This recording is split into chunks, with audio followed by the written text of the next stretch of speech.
Guarantee ಇಲ್ವಾ? Guarantee ಇಲ್ವಾ? ನಿಮ್ ಜೇರಲ್ಲಿ ಜನಕ್ಕೆ ಶಕ್ತಿ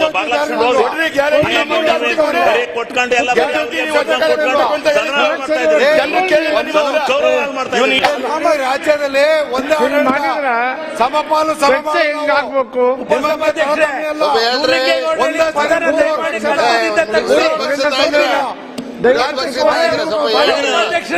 ವಿರೋಧ ನಾವು ತೊಂದರೆ ಅವ್ರು ಹೇಳ್ತಾರೆ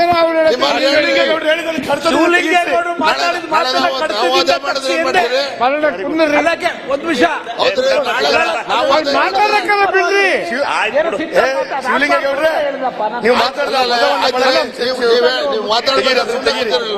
ಆಮೇಲೆ ಹೇಳ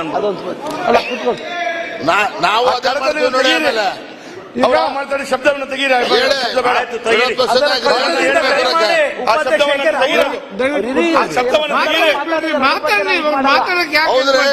ಸುಮ್ಮನೆ ದೊಡ್ಡ ಎಲ್ಲ ಮಾಡೋದು ಒಳ್ಳೇದಲ್ಲ. ಇದು ಚಿಕ್ಕಮಗಳೂರು ಕುತ್ಕೊಳ್ರಿ.